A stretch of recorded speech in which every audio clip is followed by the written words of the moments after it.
So when we talk about what an ATEC is, and we see the posts in the groups and whatnot, they're like, I just hired this ATEC, but they can't diagnose. They're not living up to the expectations, I guess is what I'm trying to say.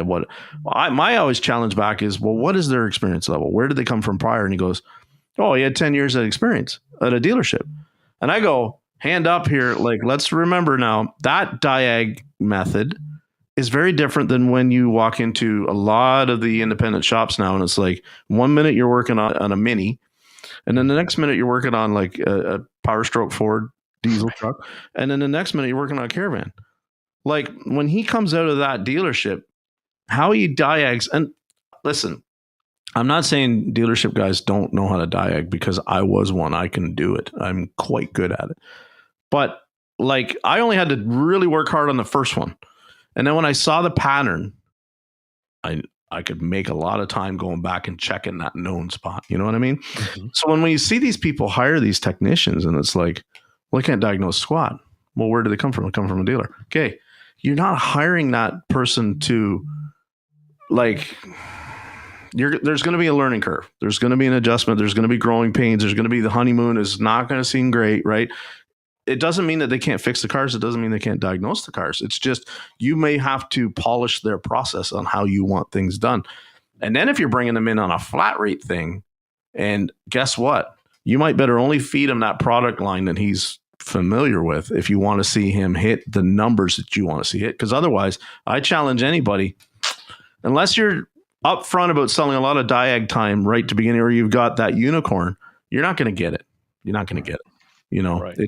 It's too hard to work flat rate from a diag heavy standpoint, steady diet of it, and hit the numbers that I think a lot of shop owners expect an ATEC to hit. And that's not a popular opinion, Brian. It really isn't. But I mean, like I talk to a lot of techs. It's when I say there's a unicorn, we know who they are in the industry. Like they're well known, you know, right. And they exist, but far and few. They're expensive too. Oh, yes, they are. You know what? So not just what is an ATEC, but what's the struggles or the biggest frustration you say when you talk to a shop and they go, I've had 3 techs in the last year and I've had to terminate them or they've all quit. What do you see the trend there on that side? Why does I mean, a lot of it is when a candidate goes in, a technician goes in an interview, they're promising the shop owner the world. Mm-hmm. They're saying they could do all this stuff, and then, pen to paper, they couldn't do it. Yeah. I hear that almost every day. So now, is that just from an hours standpoint, or is that from no, they said they could diag cars, but they couldn't? It's both. Yeah. It's honestly both is what I hear. Yeah. Because the hours thing I can always understand. Like, it's like, well, I challenge, I say this all the time. I've said it. If I used to get paid a lot of hours for diagnosing the car. And then sometimes I would just diagnose the car and somebody else would do the repair if it was that backed up or whatever, right? If all of a sudden you take them and put them in a shop where we do a 15-minute free diag, or we do a 30-minute free diag, or we do, 1 hour is the most we ever charge a customer. If we can't figure out an hour, it can't be fixed, blah, blah, blah. If you take that tech who's used to a different way of pay or a different kind of billing or whatever, and you put him into that window of where he's only got 30 minutes before it starts to cost him, or we go back up front and we say, okay, now I got to sell the customer some diag time, and you have a whole lot of customers that I'm not paying for that. You've got the same tech, right? And all of a sudden perception, it's not that tech promised me the world. And so it goes back to, you got to know what you're getting yourself into when you apply. Like I tell everybody, when I apply, they're like, I don't overpromise, I underpromise. I'm like, I go, listen, man, I'm old, I'm slow as hell. I'm really good at fixing X, Y, and Z.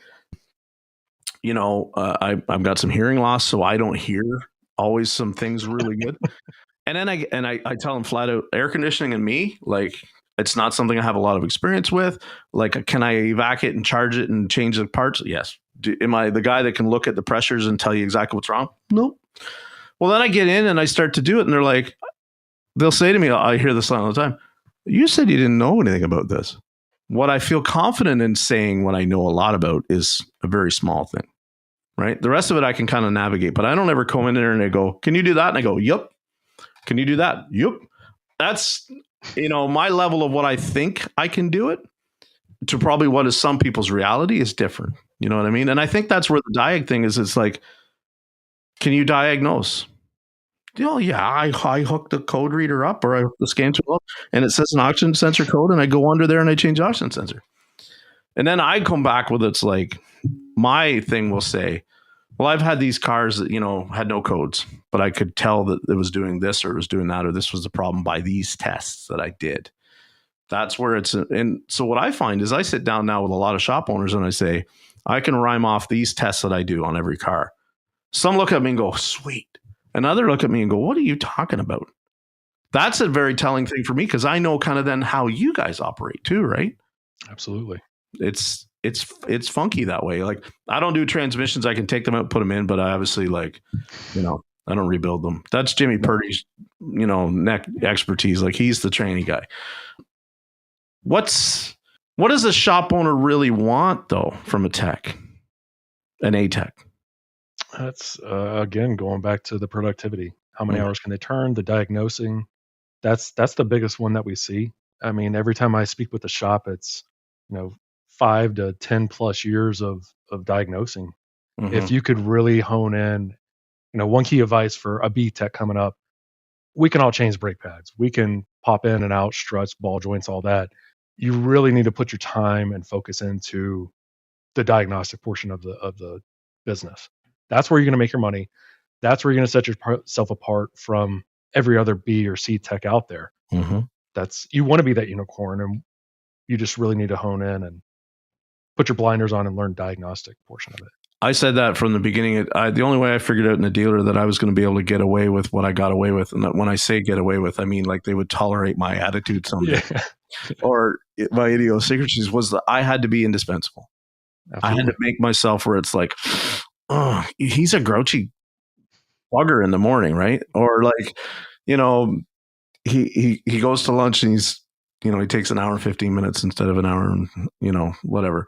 But like, my God, I can give him that car that's been back 3 times for this weird electrical thing. And he comes to me in an hour and a half and it's fixed, or I was always great. Like, and I still do it now. And they look at me like I'm nuts. Cause it's like, I'll still drag them in. Like that could have been a phone call. Like that literally could have been a picture on your phone, but I'll bring them out and I'll be like, see, here's the carpet ripped out. Here's the bad wire touching the floor pan. That's what I fixed. Cause that was always important to me to show them. It's like, you're seeing a gutted car, right? And that's the level that I had to go to root it out and fix it. Sometimes I think when it's like, when we're talking to people that have never been the tech, but are now in the shop owner role hiring, I don't think they get it. You know what I mean? Like you see guys with a cab off a truck and the engine in pieces on the ground and people walk into the shop and they look like that must have exploded. Oh, that's just Monday, dude, for that guy, right? And they're like, what's even more amazing is he started at 8 and it's 11:30.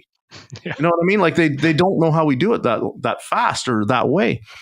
That's what sometimes I think is getting lost when we say, I want to hire that kind of tech. Well, I can pull a cab on, say, a Dodge because I've done 100 of them. If you go and give me a Ford, not that guy over there that maybe has done them, he's going to have it up in 45 minutes. I'm probably going to be about 2 hours the first time that I do it, right? Right. Especially if that network of sharing, going back to like we were talking about, the being able to share information and mentor and whatnot. Now if you've got a guy over there that has done a bunch of them and it's not dispatched to him, it's dispatched to someone else.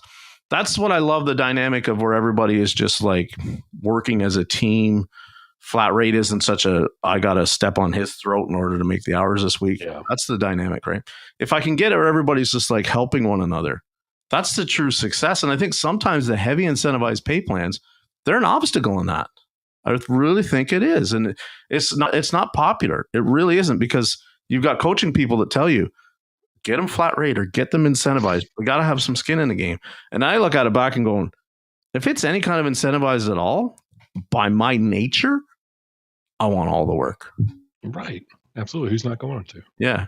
So not all the work. I mean, there's some shit jobs you can have them, right? Like if you want to work on the Euro stuff, fill your boots, man. I don't want to touch it. But no thanks. Yeah, if it's like, I knew guys that were great at front end. They just wanted to do front end. And then I knew like myself and a couple of friends at the dealer, we were good at diag and we liked doing it. So we did a lot of it. Now, back then it was still like you could sell tune-ups at 50,000 kilometers. There's still like copper plugs that would wear out. So like a misfire diag was normally like gravy. I mean, even if it ended up being a burnt valve, it was gravy. Right. Now, diag has become this thing I see where it's like, I barely have enough time to walk over and pull up the bulletin. There's a software fix. And then I've got to go and talk to the boss and go, do we have the equipment to be able to do this update? Or do we have to call a guy in to do it? You know what I mean? That's the other obstacle that you see a lot of time when it's like, I need a guy to do diag. A really good friend of mine who's now a trainer for CTI, brilliant tech. He went to work for a shop owner that the shop owner was like, you're scoping everything. You don't need to. Like he thought he was completely going over the norm with what it should take to solve the problem. Mm-hmm. And he's countering with like, look at the evidence I'm giving you. And I'm fixing all the cars. But he's like, I can't have you spend that much time on each car. So it's expectations, right, Brian, that always seem to get missed, right? It's communication is so critical. What about mentorship, when the shops are saying they want to hire technicians, young people, I need a loop person. What advice do you give them? What we're seeing a lot more of too now is that foreman role. Mm-hmm. You've got we talked about it earlier. You've got the guy that is not going to crawl up underneath the dash or do a cab off. What do we do with that guy? Do we put him up front? I mean, sure, he could probably sell a job, right? But what do we do with him? How do we train up the young guys coming in? And if that guy's, we're not going to put him out the pasture. He's still got a little life left in him, but put him as a foreman. Yeah. Where he gets paid a percentage. And we see that a lot. I love hearing shops where, I send a candidate over and he's green. Mm-hmm. He's been working at his house, doing brakes for his mom and dad's car. Yeah. And they give him a shot. So I love seeing that. We've got to retain the talent. Not a lot of kids out there want to turn a wrench anymore. Yeah. So the apprentice programs are really good to get somebody the right quality training, set them in the right direction with some nice tools. Mm-hmm. ASEs, do you guys put a lot of weight in them when you're nodding your head for sure? Yeah. So that's another story too. So we have some shops that are, they're Napa Auto Care where they have to be ASE certified techs in their shop. Mm-hmm. And others are like, you know what? I would rather have the experience versus a piece of paper. Yeah. So we've got guys out there that are excellent at taking a test, but if you put a wrench in their hand or a socket, they don't know what to do with it. Mm-hmm. They just understand how it works, but they don't have the hands-on taking it apart. Like you and I, that's what is taking stuff apart and put it back together. They don't have that. They're book smart. Yeah. I'm not, like I tell everybody, I'm not a genius when it comes to like, if I take the old guys used to joke, if I took a carburetor apart Monday morning and I had to put that carburetor back together on Friday afternoon, me now, I'd be screwed. And it wouldn't it wouldn't matter what component it is. It could be an alternator. It could be like, I'm not built that way. My brain doesn't work that way. So I was always envious of those guys that could like take that apart, throw it all over the bench, and then come back to it like 4 days later when the parts came in and put it back together and work flawless. That's not me. Yeah. Where I was strong was always, it's like, here's a wiring problem, go fix that. And I was awesome at that. I find the young people now, it's like I can get them to do anything and understand anything. If it's like, okay, so I want you to pull that window regulator out of that. We had a Dodge Journey last week. And before I look over, like 20 minutes later, before he pulls it in, he's looking at a YouTube video on how to do it. And I'm like, part of me is like, and then the other part of me is like, he didn't break one clip. Like he knew exactly what the tools he needed. Like, and I'm just like, what a great tool. I wish I'd have had that in 1998 when I started, we didn't have making a plastic trim. Yeah. I warned him. I'm like, okay, so, this is a 2004 GMC Sierra. It's been sun-baked for 20 years. It won't matter. It's going to crack. Just make them aware that it might crack before you go and crack it. Just go out and tell them that it isn't like they're still going to want it fixed. They're still going to, but just make them aware that like, hey, we may have to do some repair on this after to get it done. And they're great. Like I'm envious of the young people now that it can, but I do see it as like, if they don't have that, they don't have confidence to go forward. And I'm trying to navigate with my young people. Like, how do you do that? Right. Like okay. So there is no video of how to do this repair yet. This is a brand new car. There's no video yet. I find that it's tough for me to just, because I'm like, okay, I'm going to get in there and I'm going to pull and I'm going to do it. You know, they're like, if they don't, they seem to lack that confidence. It's tricky. It really is. It is. They just got to dive into it sometimes. And I don't think they have the confidence, like you said. Yeah. Do you find a lot of people when they're looking to hire, because we see the conversations happen all the time and they're like, young people are unreliable. Young people can't be on time. Young people. Is there a lot of that? Like there's a lot of that. There's that, preconception of that's that generation nowadays. So yeah. You think there's truth to it? I think there is, honestly. Yeah. We have a lot of people that ghost us, that don't show up for an interview, or, we're working with them to find them a job and they just disappear.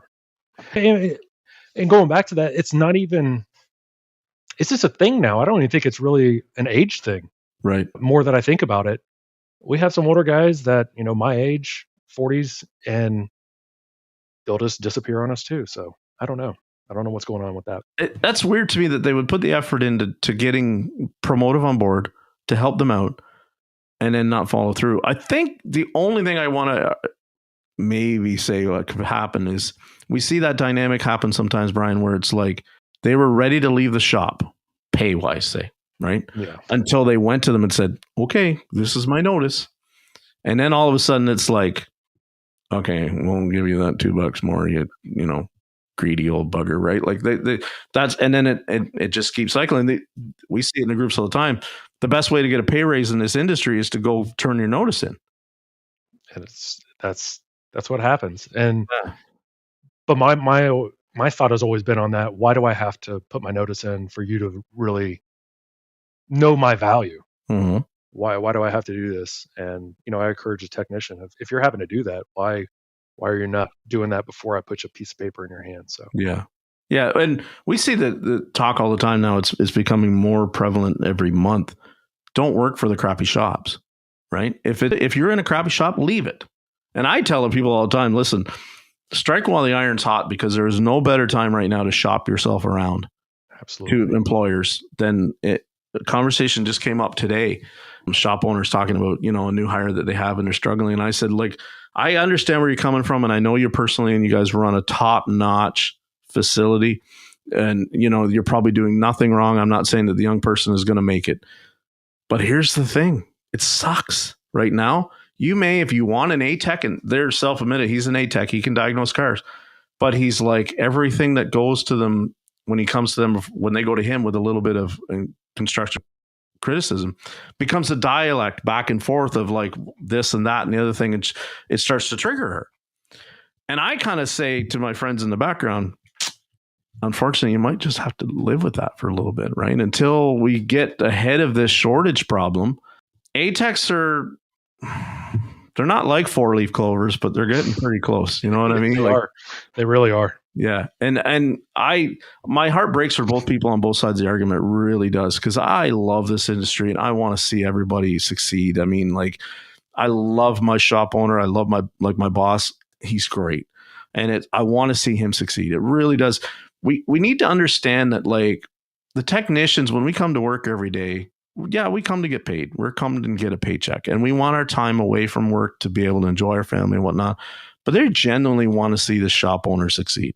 Absolutely. Genuinely, 100%. It's only smart business to want to see you succeed. Like, to say otherwise is asinine. Like, I would not go to work, and I don't care if my boss is successful or not.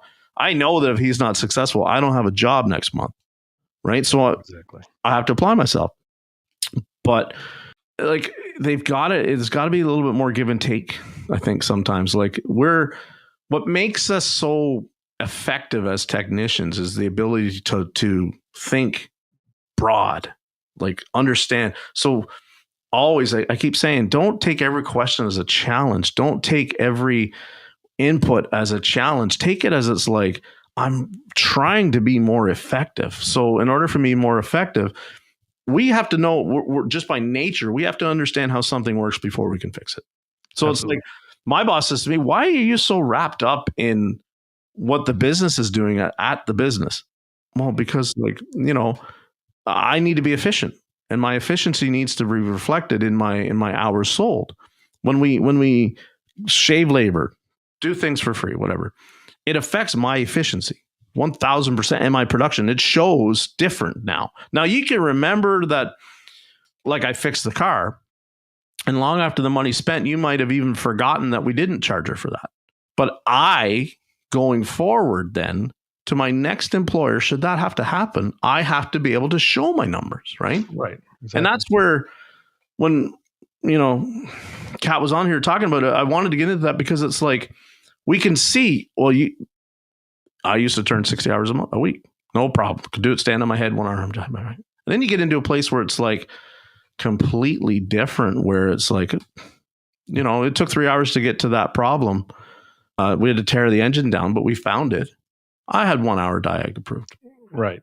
And it's so much of that becomes a situation of, it's like, it's used for marketing. It's used for good relationships with the customers, whatever you want to call it. But it doesn't reflect on the tech's ability then, if we get wrapped up in the numbers. So I always, when I'm thinking about how to help Promotive, and I'm helping technicians and shop owners, you got to really get to know the person.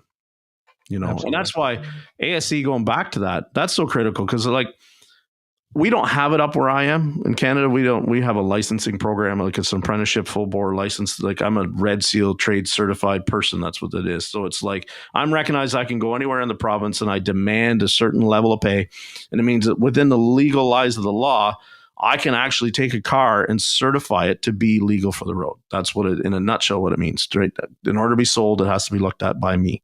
A lot of repairs can only be performed by somebody like me. So when I see somebody that like has ASEs, I go, okay, that person has at least put in some motivation, some effort into showing us a level of competency, a level of certification. The argument, if you go and hire somebody without them, it doesn't mean that they're not good techs, but there's a whole lot more discovery of like, ooh, what can they really do, or what do they really understand, right? So, yeah, it's tough. What the service advisor route, when you see what makes a good service advisor? Ability to communicate well. Yeah. So I went from the shop to up front being a service advisor, and I really flourished, and I loved it. I'm a people person, and coming from that role of knowing how the vehicle works, and then actually being able to explain it in layman's terms, like I said earlier, to the customer, put it into perspective, put the ball in their court. But it's the communication and people person is really what makes you successful. We don't all want to be up there with the used car salesman. The way you talk to people or approach it or present it to them is really key. Yeah. I'm looking for my exit strategy out. And honestly, in some days I think like I could do the advisor role. And then the other me is like the first difficult customer, I guess, if you want to call them difficult. You know who the type that I mean, right? The type that already come in with a preconceived notion, fists up like, I'm not getting ripped off today. I don't have patience for that. I really don't, right? It's too hard for me I can't take 25 years of experience and value of what I've trained into myself and what I've built myself in to be able and sell that to you in 5 minutes. Right. Like, if you're already coming with a not trust attitude, I'm not your person. I'm going to take your car, and I'm going to, like, if you're tasking me with fix it, I'm going to fix it. I'm going to fix it very well. But if you come at me, so how does somebody like me work on getting to that? If that is what is probably my best exit strategy, is to stay in the industry, is to work an advisor, what do I do? Is there things available to me from Promotive, or is there things available to me not Promotive that help me become better at it? Yeah. So obviously, if we're working with you, Promotive, reach out to the recruiter you've been working with. We always keep that relationship open, but put the feelers out that you want to be a service advisor. Why would you be a good service advisor? And I've presented it to shop owners before a technician is wanting to move up front. I'm like, hey, this guy understands how A plus B works. Right. He can explain it to the customer, and he worked out great. Yeah. Communicate with your owners. Say, hey, let me try selling a job real quick. Just let me give it a shot. Take the customer out to the car.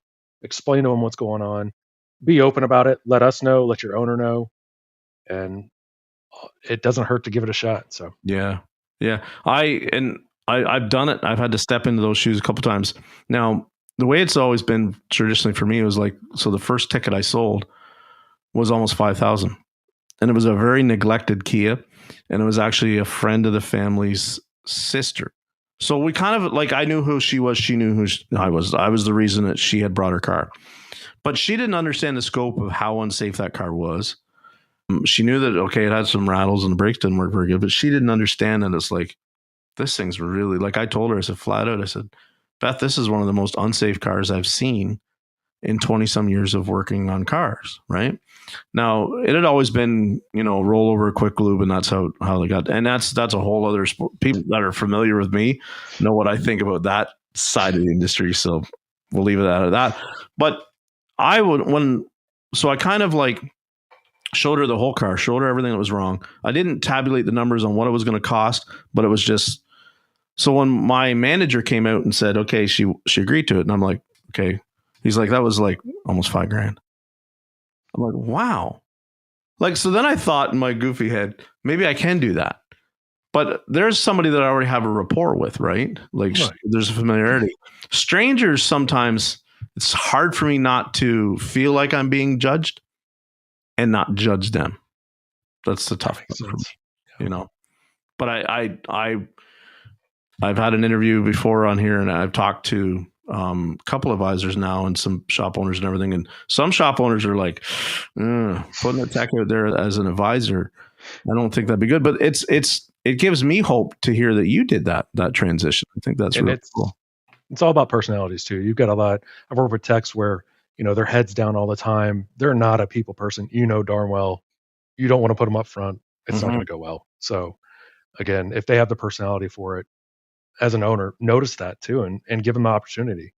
Did you have a financial reason for making that switch, or was that like a physical thing, or you just want to try something different? I want to try something different. Cool. I've always liked talking to people. Yeah. So yeah, I mean, on certain subjects, like on cars, I can talk to most people about. But it can sometimes come across as, you've seen the Seinfeld skit where the mechanic's like lecturing Jerry, you've been going for those cheap oils. That'd be me. Yeah. That'd be 100% me. And be like, what are you doing to this car? And I mean, at the time, I think back to the episode, I think it was a sob. Like, so, I mean, like, I don't get that, whatever, but but I'd be that way where it'd be like, because, and I can be that way where somebody's like, they've got something blown up. It's obviously neglected, and it's hard for me sometimes to separate myself and go, well, if you'd have just done your stupid oil changes when you're supposed to, you wouldn't be sitting here with it blown up. And then you realize that if they drive in with a key, it doesn't matter, maintenance or not, it's blown up. Right. Or unfortunately, and that's where the struggle, I guess, is because I see people, we've had a lot of it lately, the economy, the way it is, they buy a used car and then they bring it in and you're like, you bought this? Yeah. Did you have it checked out? No. Okay. We looked at a Journey last week, bought it for his daughter. She needs a car. And that's the worst thing, because it's always like, it's a rush impulse buy because the last one, whatever, blew the engine or transmission and now they're not fixing it. And they get this Journey and I'm like, I go drive it. I'm like, okay, the tranny on this one ain't so good. And then you look the car over and it's like, I mean, it's got calipers that the flex lines are twisted on. It's got brakes that are shot. Tires are bald. Air conditioning sometimes works a little bit, like all kinds of stuff, right? Electrical things going on. And you're like, just the safety stuff was like almost $4,000. Yeah. Just to get it safety legal for the road. That's not counting the transmission. That's not counting. And you feel bad for those people. You really do. But, the old dealership me is always like, well, these people don't want to even do maintenance anyway. So like, who am I to like help them save money? Like they were always the ones that I had to work for just about free on. Like, this is where my stupid brain goes. So I'm working on my empathy is what I'm trying to say. Yeah, that's good. The shop owners, when are they understanding Like, do you see it improving? I guess is what I'm trying to say. Or do you just see right now, like, where they're just desperate? Or do you see it improving? And like, what's the success stories, I guess? Give me some of the success stories you've had with Promotive. Without naming names. If you can't name names, that's cool too, you know? Yeah, no, I can do that. We have shops, obviously, where there's a less dense population. You know, the city population is quite low. And finding a technician, out of 2,000 is kind of difficult, right? Yeah. There's only 2 techs in the county. And the owner luckily wasn't desperate. He was patient, Right. got a little impatient, but he gave us time and we found somebody for him. Desperate, yes, at times because of the car count. I talked to a shop last week and they're 30 cars deep, 3 weeks out. Dad and son are out there working on a car and I'm talking to them and they're on speaker. So there is desperation out there, obviously, but other shops are more patient because they understand the market that they're in too. Yeah. I think that sometimes though, when you see, and we have the conversations in changing the industry in the ASOC, sometimes where it's like they're 3 weeks deep, 30 cars on that docket that day, need somebody bad. Sometimes it's like, you really don't need another tech, or like, I need an A tech to come in here with me. Well, that can be tough, right? Because depending on how maybe you got to where you're 3 weeks out and 30 cars deep that day, could be the limiting factor on maybe why the last tech left, or why techs are not staying, is because maybe there's just not enough incentive pay wise to make it work, or maybe the stress level is just too much. And that's the other thing we don't even talk about. Everybody's like, techs want to make a 6 figures a year. You're darn right we do. Because I know lots of other guys in trades that make 6 figures easy, standing on their head, working 4 days a week. And like, if they work Friday, they're done by 11 and they didn't really do much. They maybe did an inspection, bid a job, and they're making 6 figures and driving around a company truck. So of course technicians want to make 6 figures. That's not, but when I see the stress level sometimes of, like you said, a shop like that, booked out 3 weeks, 30 cars that day, nightmare car after nightmare car towed in because they have that rep as being able to fix that car. For some techs, there's not enough money in the world to make them go jump from that, like the dealership thing. We're used to like our busy months, and we're used to like that chaos from 7 a.m. until noon. We're used to that chaos. And then after that, like the way we worked, it was like everybody dropped at 8 and picked up at 5. If you straggled in at 1:30 in the afternoon, you weren't getting looked at that day. It was just the way it was. Like, we had a drive through Oil Bay and that was it. Like, you might get there, and if it were really dead that month, like if it was January, which is slow traditionally up here, then we could get you in. We were dying to have you. We'll run out there and fist fight in the parking lot for which advisor gets that ticket, right? But the rest of the time, if we were busy, it was like you dropped off at 8 and we promised you at 5. And so on that little bit of chaos every day, I can handle that. It can be a really overwhelming opportunity for some techs when they look and they go, they're how far out? And they're running at this. And that's the thing. We start to know they're charging what in what area. Oh, that's going to be a nightmare, dude. Right? Like, this is the kind of stuff we share.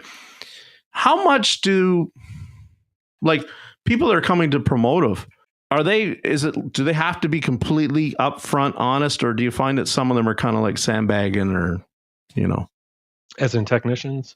Well, I'm thinking the shops. Yeah. They are pretty honest with me. Yeah. Spoke to one this morning, and there's some weeks we're dead. They call it like it is, and I made my notes in there. But there are times when they're busy. But the good thing about that shop was they understand there's going to be dead times, but they are going to guarantee a paycheck to that technician too, which I loved. I haven't really heard that much in the industry. So it seems to be a trend up here that's happening more and more. Like going back to COVID, when I left COVID, nobody had a guarantee. Or if they had a guarantee, it was like, okay, you're guaranteed to show up here and we're going to give you 30 hours. And if you hit only 30, we're going to have a talk.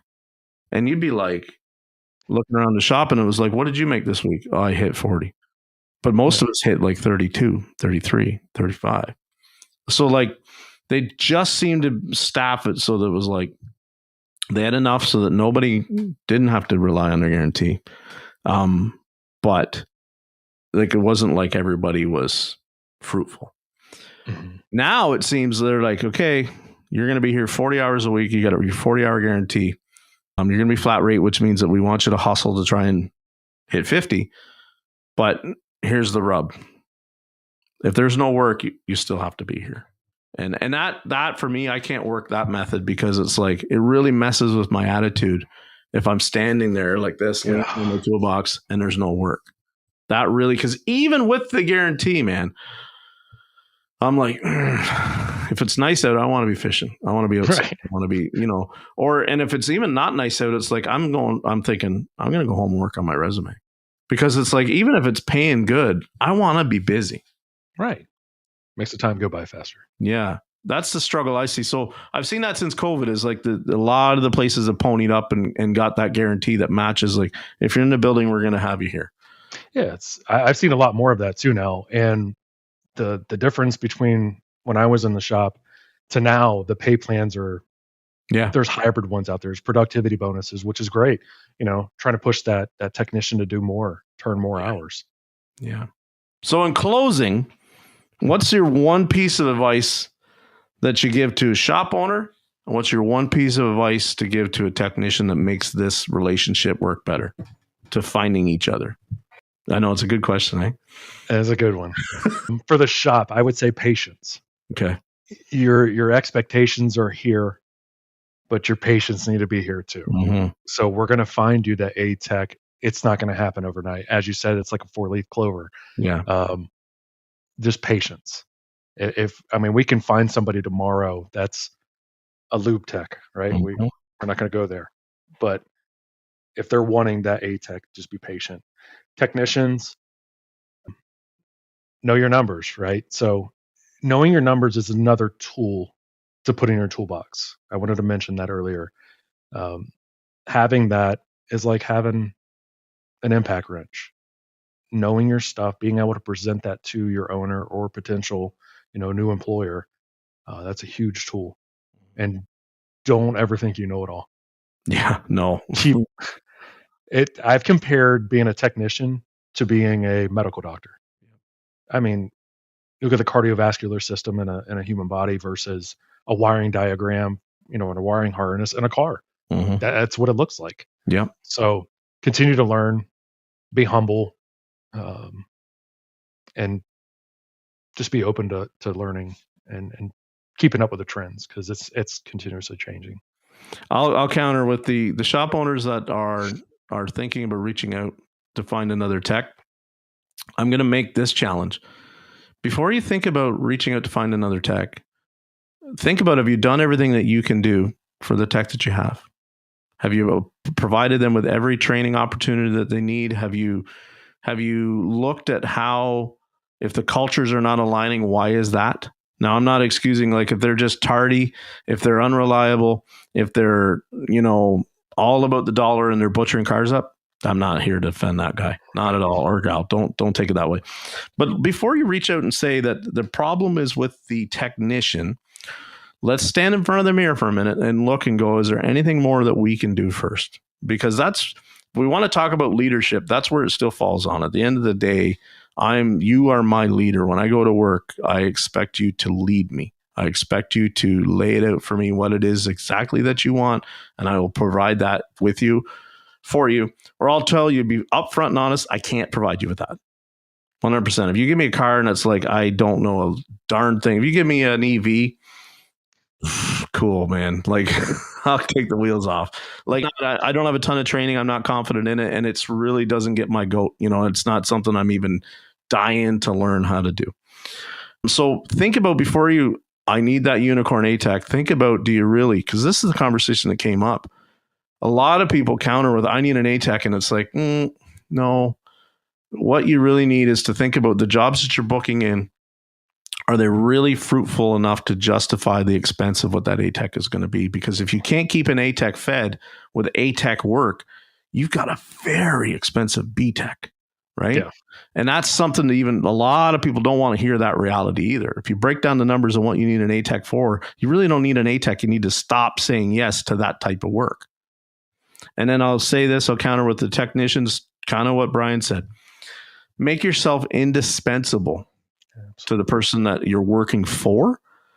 And then make sure that when you go in there, you don't overpromise. And then like you want them to be pleasantly surprised with what they go, wow. You kind of like, there's nothing better, no better feeling than it's like, you know, I've seen it. And I've talked to shop owners like, I just hired him, but like he's been killing it his first 3 months. I just bumped him 4 hours, didn't even tell him. Just put on the pay. Like nothing makes somebody feel better. I'm not $4 is it's not a, don't think it has to be that to me. Anything at all. It could be come along and pat on the back and go, wow, we're really impressed. We didn't expect you were going to be at the level that you're at when you came to us. Nothing makes a tech better, makes them feel better than that. It's not about the hours, it's not about the time. So that's something to take away, both both sides of this equation. It's something to take away. That's, you know, I hate where we are in the industry for a shortage. I really do. It breaks my heart to see, you know, we're all to blame for it. Technicians are to blame for it. Shop owners, the way we've done, we're reaping what we sowed. So, but always be upfront with the man in the mirror or the lady in the mirror, both sides. Know what you're actually in what you're selling them, and know what you're really looking for when you're going to find that tech. Be upfront and honest with everybody. And that's the, you know, Promotive will help you find what it is you need to find. The job or the person or both sides will help you find that. They have been an absolute fantastic supporter of me.